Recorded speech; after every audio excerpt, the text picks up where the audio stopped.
duas maneiras de reduzir a quantidade demandada de tabaco. Então, eu quero começar a tratar com um exemplo, na verdade, para a gente entender o que é que pode reduzir a quantidade demandada de tabaco, pensando que existem deslocamentos da curva de demanda.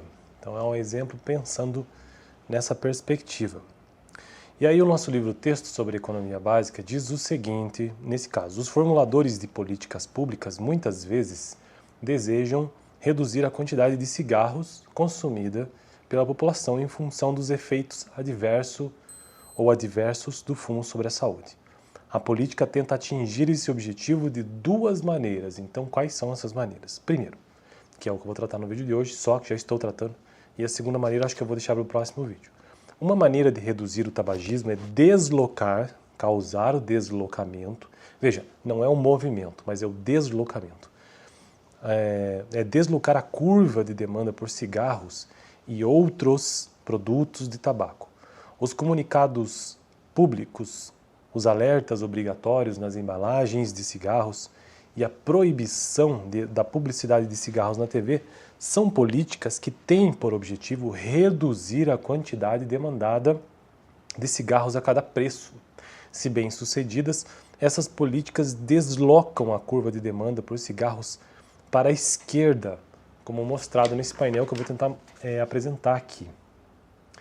Então, o deslocamento da curva de demanda. Uma política para desencorajar o tabagismo desloca a curva de demanda para a esquerda. Então, imagine que quando a gente pensa em demanda e oferta na economia, então você pensa num plano cartesiano. Então, o eixo X você tem a quantidade demandada e no eixo Y, ou eixo Y, você tem o preço a cada quantidade demandada. Então, a curva de demanda ela é sempre negativamente inclinada, porque quanto maior o preço, menor a quantidade consumida. Quanto menor o preço, maior a quantidade consumida. Por isso que ela é negativamente inclinada. Nesse caso, o deslocamento, ele ocorre, essa curva de demanda, ela está aqui. Vamos imaginar o gráfico, que eu não edito o vídeo, não tem como colocar, mas imagine o gráfico aqui.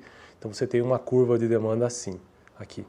E por meio dessas atitudes do governo, então ela se desloca completamente daqui, desse ponto, D1 para D2, mais próximo do centro da curva, porque o preço e a demanda ambos reduziram em conjunto. Se os alertas impressos nas embalagens de cigarro convencerem os fumantes a fumar menos, a curva de demanda de cigarros se deslocará para a esquerda. Então, nesse painel A, a curva de demanda desloca-se de D1 para D2. Ao preço de R$ 2,00 por maço, a quantidade demandada cai de 20 para 10 por dia, como se vê no deslocamento do ponto A para o ponto B. Em contrapartida, se um imposto aumenta o preço dos cigarros, a curva de demanda não se desloca. Em vez disso, observamos um movimento para um ponto diferente da curva de demanda. No painel B, quando o preço aumenta de 2 para 4, a quantidade demandada cai de 20 para 12 cigarros por dia, o que resulta em movimento do ponto A para o ponto C. Então veja que uma política de governo pode deslocar a curva de demanda, enquanto que uma política de governo no sentido de procurar um desincentivo, né? Ou seja, um comunicado público, alertas obrigatórios nas embalagens de cigarro, a proibição de publicidade, isso tudo faz com que a demanda caia bruscamente. Então pode ocorrer uma política para desencorajar o tabagismo, desloca a curva de demanda para a esquerda. Deixa eu mostrar no vídeo aqui, porque eu acho que essa minha lente talvez pegue. Então esse tipo de política vai fazer com que... Acho que não vai focar, né? Não. Esse tipo de política faz com que ocorra um deslocamento. Agora, quando apenas surge um imposto, que esse é um outro assunto aqui no canal que tem que tratar sobre economia básica, um imposto que aumente o preço dos cigarros resulta em um movimento ao longo da curva. Então não há o deslocamento, apenas o movimento. Se o preço aumenta, então a quantidade cai, né? Mas isso também pode ser válido.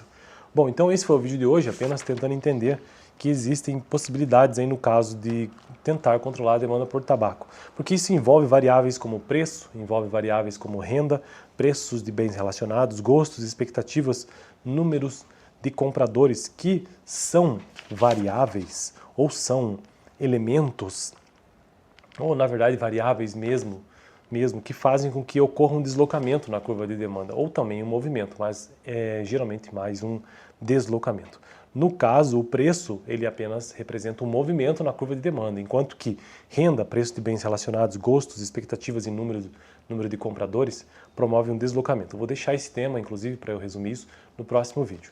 Beleza? Então eu fico por aqui. Estou construindo uma playlist sobre economia básica aqui no canal. É o livro que eu estou usando, ó, do Mankiw, um clássico aí, né? Para ter uma ideia. Valeu!